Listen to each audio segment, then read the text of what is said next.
পোশাক পরতে আর নিজের হাত ব্যবহার করতে হবে না, এমনই এক অভিনব প্রযুক্তি তৈরি করেছে দক্ষিণ কোরিয়া ও যুক্তরাষ্ট্রের একদল গবেষক। নতুন এই রোবট মানুষের শরীরে নিজেই পোশাক পরিয়ে দিতে সক্ষম। গবেষকদের ভাষ্য, রোবটটির বিশেষত্ব লুকিয়ে আছে পোশাকের ভিতরে থাকা নরম ও নমনীয় লতার মতো কাঠামোতেই। এতে বায়ুচাপ প্রয়োগ করলেই এই অংশগুলো ধীরে ধীরে সামনে এগিয়ে যায়।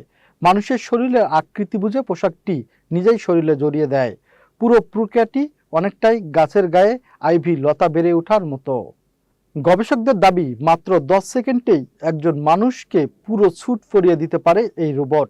সবচেয়ে বড় বিষয় হলো, পোশাক পরার সময় ব্যবহারকারীকে এক জায়গায় স্থির হয়ে দাঁড়িয়ে থাকতে হয় না। গবেষকরা জানান, সাইকেল চালানোর সময় হঠাৎ বৃষ্টি এলে চলন্ত অবস্থায় যদি নিজে থেকেই রেইনকোট পরে নেওয়া যেত, এই চিন্তা থেকেই প্রযুক্তিটির ধারণা আসে। গবেষকদের মতে এই প্রযুক্তি ভবিষ্যতে বয়স্ক ও প্রতিবন্ধী ব্যক্তিদের পোশাক পরাতে বড় ভূমিকা রাখতে পারে। পাশাপাশি সেমিকন্ডাক্টর কারখানার ক্লিন রুমে কর্মীদের দ্রুত সুরক্ষা পোশাক পরানো কিংবা জরুরি সেবা কর্মীদের দ্রুত নিরাপত্তা সরঞ্জাম পরানোর কাজে এটি ব্যবহার করা যেতে পারে।